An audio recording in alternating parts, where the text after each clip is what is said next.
where my co-host Lei Xing and I will go over the week's most important and interesting news coming out of the China EV, AV, and mobility sectors. What Lei and I discussed today is based on our opinions and should not be taken as investment advice. For those that are new to the show, welcome, and to our loyal listeners, welcome back. We ask that you please help us get the word out to other enthusiasts. And of course, tune in again next week. My name is Tu Lei. I am the managing director at Sino Auto Insights, a global management consultancy that helps organizations bring innovative and tech-focused products and services to the transportation and mobility sectors. I write a free weekly newsletter that we pull many of our discussion topics from. You can sign up for it at sinoautoinsights.com, which of course I encourage you all to do. Lei, in a hot and humid Beijing, can you please introduce yourself? Good morning. It hasn't really been cool at all. It's been hot, and that's an understatement. This is your co-host Lei Xing, former chief editor of China Auto Review, and this is episode number 123. Hot would be the right word to describe July EV sales. And man, it's records galore. June EV sales. June. I'm getting ahead of myself. But records galore for June sales. I mean, all the numbers that we've seen seems to be there's just one record after another. The two at the top, no surprises. And they're still getting new records. They're smashing month over month. Every month there's a new record. So basically, if we look at the CPCA chart that they updated, BYD, Tesla, Ion, Geely, Chang'an, Li Auto all had records, I think. And then SAIC... BYD had record. Tesla had record, right? Tesla record, yep. Ion record, but only 10 units more than May, but still a record. Li Auto probably the most talked about because they keep on talking the talk and then walking the walk. Right. So it's impressive. Yeah, it's impressive. And even SAIC GM got in on the fray, right? They did over, 7,000 units?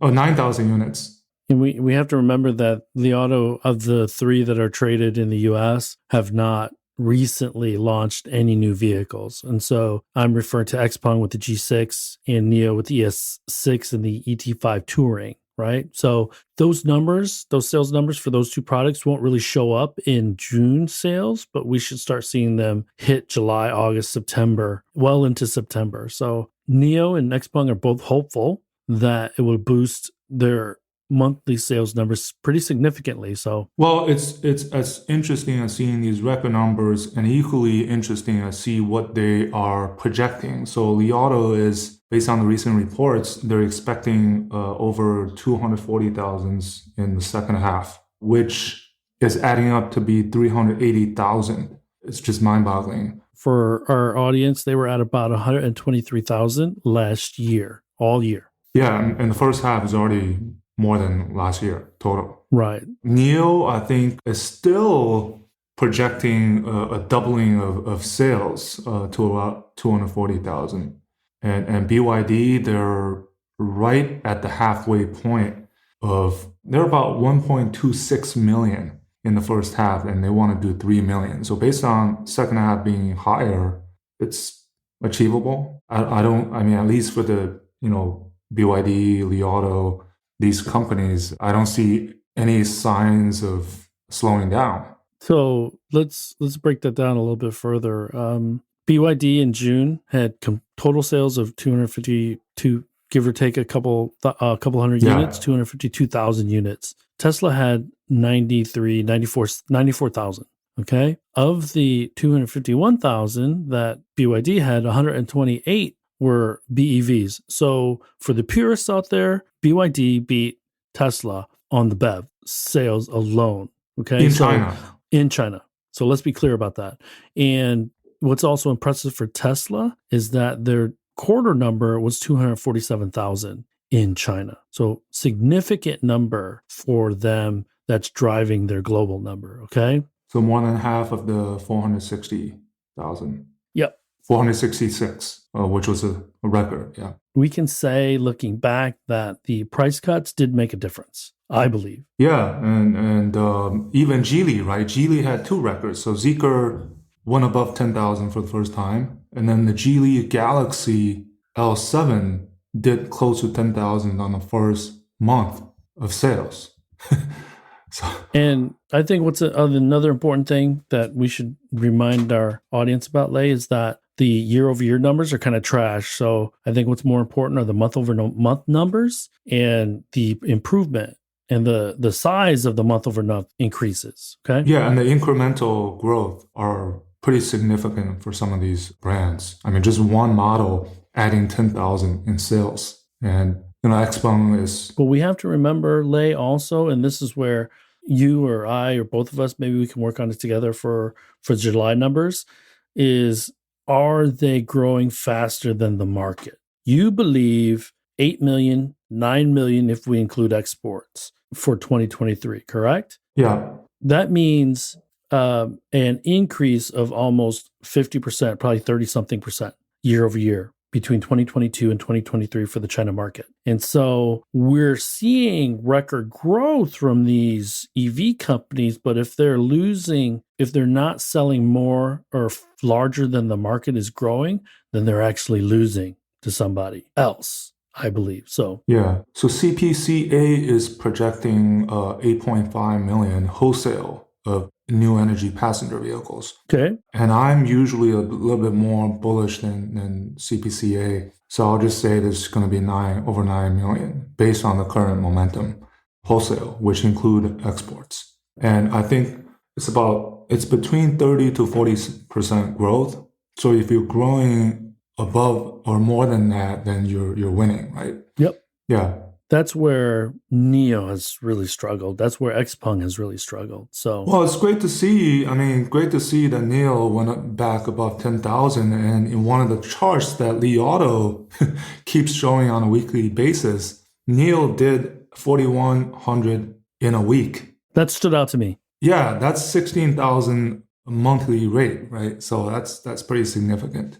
But what we've seen in the past, Lei, is that some new launches create this initial momentum that fizzles out really quickly. Yeah. And so they have to be able to build on that and continue to really rally and get to that 16,000 and get to that 4,000 a week for an entire month. So let's see if they're able to do that in the July, August, or September timeframe. Now, we're in the middle of the summer, so I'm not expecting huge July numbers, but tail end of August, I think we should start seeing a bit of a sharper uptick in sales of NEVs in China. So, yeah, I think this year is probably a little bit different because the previous seasonality, I think we can throw the seasonality out of the window because of where the market is going and this this NEV wave with all these new model launches, adding incremental volume to each month's number. So they do seem to be more spread out, these launches, and normally they are clustered together, but this is like peppered throughout every month for the last few months. Yeah. New product. Which really helped companies like, Geely, Great Wall Motor, Wei, and Haval having had their PHEV launches added significantly more volume. Leap Motor had a record. Neta was the number one selling EV in Thailand. That was interesting. Beating out BYD. Yeah, which is, that's interesting. Let's see how that continues. And then you have a bunch of other brands in the 2000s, 3000s on a monthly. Fighting for scraps, effectively. Yeah. And one thing that I'll also mention, Lei, that points back to that 8.5 for CPCA and 9 million for you, forecasting for 2023. The lower that number is, the more pressure there will be for the OEMs, the China EV Inc., to export, to keep their utilization rates at the factory pretty high. So the higher that number is, closer to 9 million, over 9 million, I think we're going to see a lot more domestic consumption and normal export numbers. But if we get stuck at around 8 million, then we'll see more pressure to export to Europe, for instance. So that'll be interesting to see. The other thing that is notable is that Tesla lowered their price for their vehicles in Japan. So that tells me that they're also trying to use Shanghai Giga to export to East Asia and Southeast Asia. So Yeah. And speaking of the price cut, I think what happened yesterday with this pledge, I think we can talk about that a little bit. this truce? The 16, including Tesla. So Tesla is the only, let's say, foreign car maker in that 16 companies that signed that pledge to kind of play fair market by the fair market rules and not exaggerate. But I think this is being reported a lot in the Western press. But to me, it's just a gesture. Yes, it's lip service. Lip service, and historically, has been a bunch of these pledges or let's say collaborations signed by multiple, let's say by a dozen or so companies, and none of these have had bared really any fruit. I mean, what about the companies that didn't sign it? Does that mean they don't follow it? So that's exactly what that means. Yeah. So these things are really superficial, and I don't think the price war is over, as pointed out by some. I think it's far from over. I think you'll probably agree with me because I think it's going to be well into 2023, late into 2023. This price war. Yeah, because as was said, price cuts come in many shapes and forms, and they will continue to do so. And more than likely, you'll hear companies, when they launch models, saying this is the best under 500,000 RMB, 5 million RMB, things like that, And the competition is cutthroat once you launch. So for example, the Denza N7, after it was launched, Zeekr came out with a WeChat, like their push saying, which is really the shooting brake. Like you see these silent beefs going on. Yeah. Yeah. I think that stuff is very healthy for the market. I'm okay with all that stuff. So yeah, if you're going to get called out and you have confidence in your product and your business model, then by all means, you should defend yourself or you should poke back for sure. So recently also what went viral in the social media is this chat group of Denza's fans dunking on Zeekr. I don't know whether you've seen those screenshots. I've seen a few of them. It went viral. So, and that's all happened right before the pledge signed at the China Auto Forum. Yeah. So there was a quick comment from Jacob Lana, who's the price war pack placating. It's trying to placate the Chinese consumer. It's trying to placate the Chinese government, because the belief is that there are Chinese consumers waiting on the sidelines because they're afraid that if they make a purchase, then the price will go down right after they take delivery of their vehicle. And so what they're trying to do is guarantee, or at least reassure consumers, that they're not going to lower pricing anymore. But you and I agree, Lei, that is only going to happen if no one else does anything else. And we know that's not going to happen. So do you have any other viewpoint on that? Well, I mean, as we speak, I think Volkswagen, the ID3 price has been cut. The VW ID4 price has been cut. And this after Ralf Brandstätter, Volkswagen Group China CEO, vowing yesterday at the forum that they will not participate in this kind of price war or for short-term sales gains. Talk is cheap, right? And Volkswagen complaining to Li Qiang about the price war and the fierceness of the market right now. So that's a bit rich for them to be complaining. So after they've after they've done so well over several years in the China market. So yeah, how quickly things can change, right? Yeah, and also I think Ralph's, some of the comments he made yesterday was also pretty, not controversial, but can you articulate some of them to the audience, for the audience? Well, basically, he talked about Volkswagen Group China's 2030 strategy being built on 3 pillars. One of them is continuing to launch ICE models, 17 to be exact, by 2030, and at the same time, launching 30 BEV models by 2030. The only thing I think I agreed with him, well, I mean, they were supposed to be doing this much earlier, is they're trying to increase or accelerate development time by 30% of new products and more in China for China models. I don't know about the ICE part because I think based on what he was saying that this legacy of having the strength in the ICE segment, I think they're still leaning toward that. They have to. Yeah. Because they have so much capacity still. Yeah. And I don't know how that will play out because the interest right now is definitely not on ICEs. And not on Volkswagen brand. Right. And I think the third thing is that 30% to me is still too slow.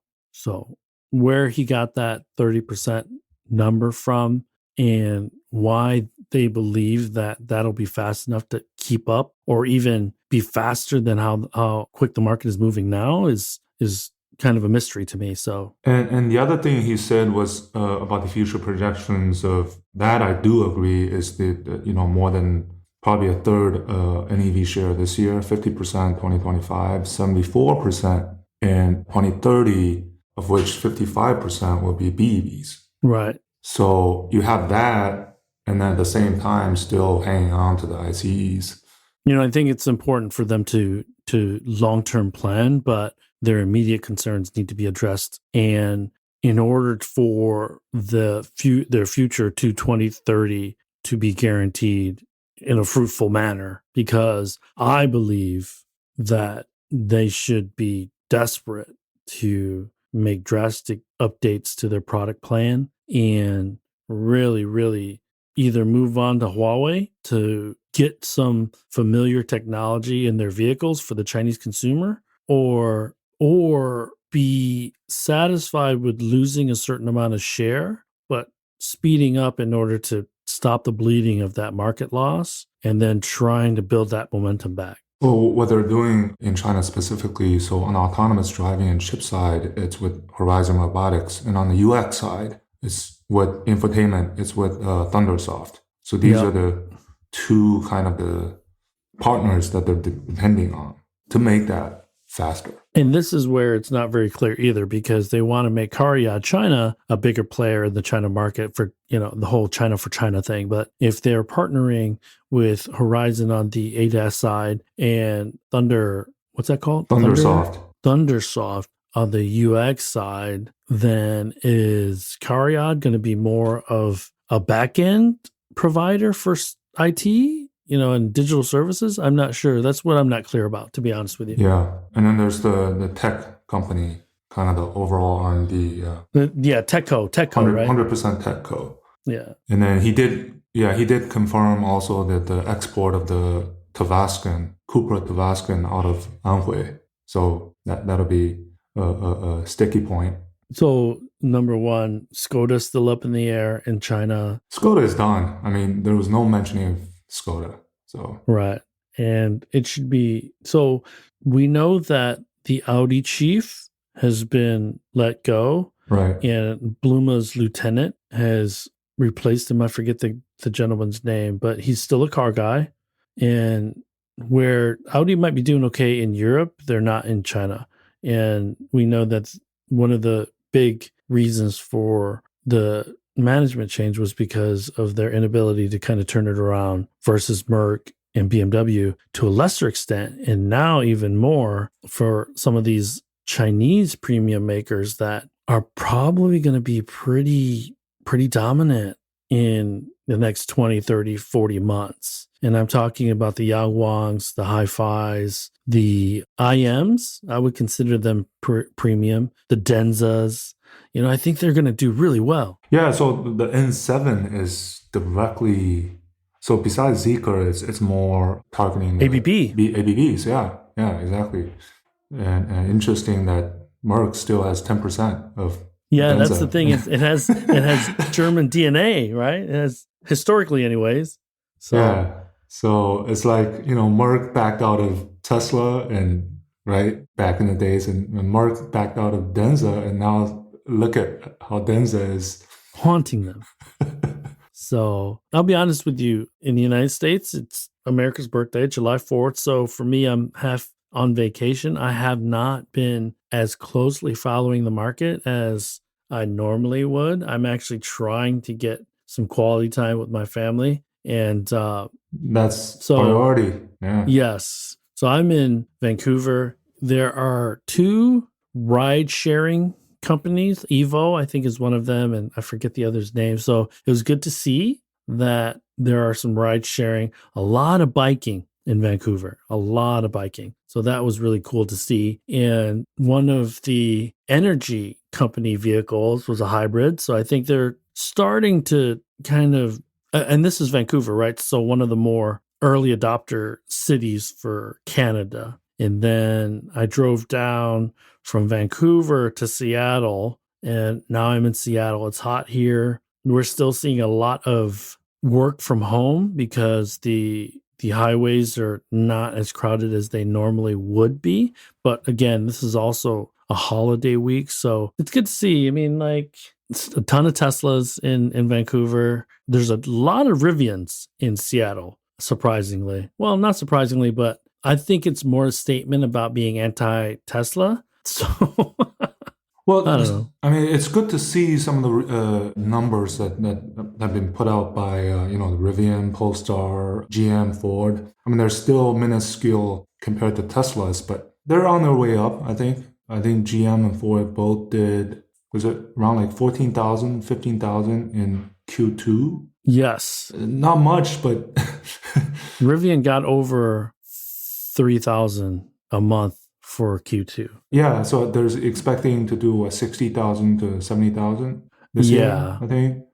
Or was it Polestar? Wait, no, Polestar should be higher. Yes. But yeah, so it's good to see some of the numbers. I think people. Now that we're talking numbers, congratulations to Li Auto, who had number 400,000 roll off their production line Yeah. this week. I think that's important. 42 months since December 2019. Yeah. And then I know you said that you were going to get a G6 for a few days. That'll likely happen next week. Yes, and more toward the end of the month. And right after I got off, I'm gonna be getting a Avatar 11 for a few days. Nice. So I think really when we talk about the competitive environment, these models, so the G6, the Avatar 11, so Li Auto soon with the NOA, the competition on the city level ADAS is really, I think, picking up. It's heating up. Everybody's saying they have the best in terms of rollout as well, right? So I think there was that chart showing different companies, their projections of how many cities they'll be in or available with these city level ADAS functions. And Avatar 11 has this NCA, similar to the NGP or NOA. So hopefully I'll try that out. I think those are just going to really become qualifiers. I don't know if they're really going to differentiate you in the long run here in China. Exactly. They're not the differentiators anymore. That's why I said they're heating up. And look at, so Brian Gu, he shared a couple of days ago that 70% of the orders for the G6 are the Max, which include the X NGP. Yes. With the dual RNX and dual LiDARs. And we also have to remember that Li Auto said they'd be giving it out free for life. So a couple different things going on there. First of all, it sets the table for every single EV maker that is also going to offer some form of level 2, level 3 ADAS. Because if your ADAS system is not as good as Li Auto's, why bother? And you're going to charge people for it? Why bother? Yeah. That's how you need to look at that. Yeah. Okay? So XPeng, and then the latest number is that they have had 28,000 firm orders. So 35,000 orders was the number that was publicly given. So that's a pretty good conversion rate, I think.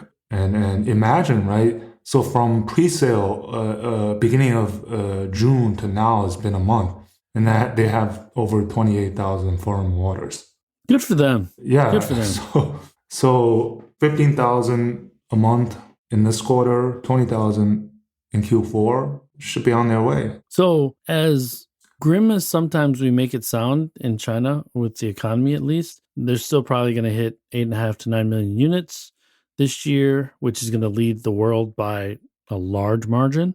And so that is why one of the big reasons why the price war, Yeah. you and I both agree, will last well into 2023. Yeah. 2024, maybe. Yeah. Yeah. Because in 2024, at least in the first half of 2024, there will be another couple brands that will be launching vehicles. So as long as there are new vehicles, and I think the one thing that you had mentioned a long time ago, and we talked about this, is that there are price cuts that happen after the fact. You know, something costs $5, they reduce it to $3, and there are price cuts before the vehicle is even launched. And that's what we're seeing with these new vehicle launches. They're really the product planners, the marketing folks, and the product managers. They're really looking at what's going on in the market, and then prior to launching or announcing pricing for their new vehicles and new products, they're really sharpening their pencil. So that's what we saw with the G6. That's what we saw with the Zeekr X. They got really aggressive from the very beginning. Okay. And most recently, the N7, so 300,000 to 400,000, and then the Hyper GT at the 200,000 to 300,000 point, and which happened to be the 20 millionth NEV produced in China all time. So I think this is worth a mention because I think it's a monumental. Oh, it's a monster number. That's a monster number, right? Yeah, 20 million units, because the reason it's mind-boggling because the first 10 million took how many years, and the second 10 million took 15 months or 16 months. Blink of an eye. And the next 10 million, the third 10 million will probably come sometimes early next year, second quarter of next year. And then 2025, 40 million, and so on. And the interesting thing about, I looked at the Hyper GT a bit. There's 3 battery suppliers for that model, for the different trims. EVE, Kelb, and Farasis. Very interesting. So Farasis... Farasis. Haven't heard that name in a while. Yeah, Farasis provides the pouch cells for the top end, the GT, while the other 2 provides the prismatic. And supposedly Kelb is supplying one of the highest energy density LFP batteries for the GT. I read there's 153 watt hours per kilogram. Okay. So that was interesting. Yeah, so major milestone reached earlier this week. Yeah, and all the while the United States were 800,000 units last year. The Europe was 3 million, 3.2 or something like that. So a lot of distance between the China market and the rest of the world when it comes to NEVs. So anyways, let's do this, Lei. Let's open it up. It's 6:45. First of all, thank you for listening in, for those that adjusted their time schedule in order to do that, because... Well, for you as well, because it's 6. So thank you for doing. I'm on the West Coast now, so... Thank you for accommodating. Yeah, no worries. All good, man. This is the fun stuff anyway. So how long are you staying? We will be here until Saturday. Oh, okay. And then... Enjoy, man. Yeah, Seattle's a great town. And fortunately, both of for both places, it was not rainy. Summer is normally really, really nice in Vancouver and Seattle. Yeah, it was over 40 again yesterday. Yeah, my wife is trying to find us tickets to go over late July. So I don't know. We might have to pay through the nose. And there's a couple of things that I might be doing which might not allow me to join them. So yeah, I'm not sure. The plan is to maybe meet up with you in late July in BJ, but I'll be I don't know here, if man. that's going to be happening. So anyways, we'll open the room up for any questions. Do you have anything else while we're waiting for any questions, Lei? I think we covered pretty much. Oh, no. One thing, Lei. They've changed the credit system calculation. Yes, I saw that. The formula is, I think it was like 40% below. Reduced by 40%. Yeah. So for those that don't know or aren't familiar, California did this, I think, 20 years ago, where they gave credits to companies that built clean energy vehicles. And that really only being Tesla. And so Tesla would use, and so if you build a bunch of ICEs and sold them in California, you would be dinged, and you need to use these credits to offset the ICE vehicles. And if there was a huge delta, you would either have to pay a fine or you would need to buy credits from someone else. And so Tesla sold their credits to the OEMs in order to help the OEMs become in, what's the right way to say this, in compliance. And so China in 2018, had started its own credit system. And companies like BYD and Tesla were making a lot of money. And the irony of that is also that Tesla sold credits to Volkswagen a couple years ago. And so that's a revenue generating business, temporary business anyways. But the Chinese government has made it harder now to count those credits. So which means that if you continue to build ICEs, you're going to be penalized substantially for that. So that's the stick. Yeah, my read is that similar to the cap on the purchase tax exemption, 30,000 and then 15,000. I think it's kind of similar that now that NEVs are more commonplace, everybody's doing NEVs. So that incentive, that credit, I don't know, maybe it's no longer worth as much. Or necessary. I think that might be one of the reasons for kind of the gradual. But remember, you point to Volkswagen Brandstätter saying they're going to launch 17 ICEs still in the China market. So, I think it'll play a role. It'll play less of a role because the market has really done its job and pulled EV adoption forward by several years. The thing is, so they still have 4 years. And one of the things that Ralf said was they're going to be launching these ICE models, but gradually making them PHEVs because PHEVs still enjoy that purchase tax exemption. So they still have 4 years to play with that. Less now though, because they're not full BEVs. So yeah, that's one thing that I wanted to mention in this episode. So that's all I have. Yeah, same here. And good thing that the wall stayed pretty good today. Didn't mess up.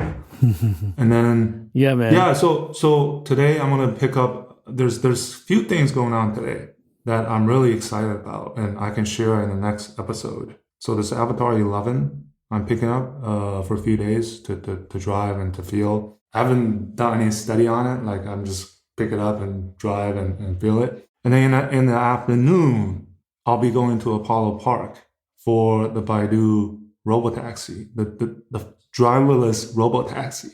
And right after that, I'll be doing the same thing on a WeRide. Nice. So I'm going to complete the trifecta today. So we've done cruise together. Now I'm going to get to Baidu and WeRide. So I'm on cloud nine. So I'll have to catch up because I'll need to do WeRide. Yeah, because they just got that. Yeah, that's worth mentioning that they just got the permit in Beijing to run pilot operations of these fully driverless robotaxis. Yeah, that's one of the reasons I didn't get a chance to do the WeRide. So yeah, and at some point they'll put that into operation. So currently you can use the RoboClipper app to hail safety driver robotaxis in Yizhuang. Sounds good, man. That's awesome. Let me know how it goes. Yeah, I'll see how it goes. I was pretty impressed with, I showed you the video, but I was pretty impressed with the Baidu for sure. You said that Baidu was slightly better than Cruise. Is it? I remember. Yeah, Cruise was at night, not super busy, and you're going to be in Yizhuang, and there's roundabouts, and so You'll know what I'm talking about. I think it moves faster. I think there's caveats on both sides because in Yizhuang there's less traffic. Yeah. Although it's during the day, it's in the geofenced area like Cruise, but and Yizhuang also is doing V2X, so yeah, a lot of V2X stuff. So yeah, so it worked out. I some do it up, man. So all right, hey everyone, thank you for joining. Please join us again next week. Good morning, good afternoon, and good evening. Yeah, same from my side, and talk to you next week. Bye-bye. That brings us to the end of this week's show. Lei and I thank you for tuning in. My name is Tu and Lei, and you can find me on Twitter at Sino Auto Insight. That's SinoAutoInsight. You can find Lei on Twitter at LeiXing77. That's LEIXING77. If you wouldn't mind rating and or reviewing us on Apple Podcasts, Spotify, or wherever you grab your podcast from, we'd appreciate that as well. Even better, if you enjoy this show, please tell your friends about it. Please join us again next week as we track down all the latest news on China, EVs, and more.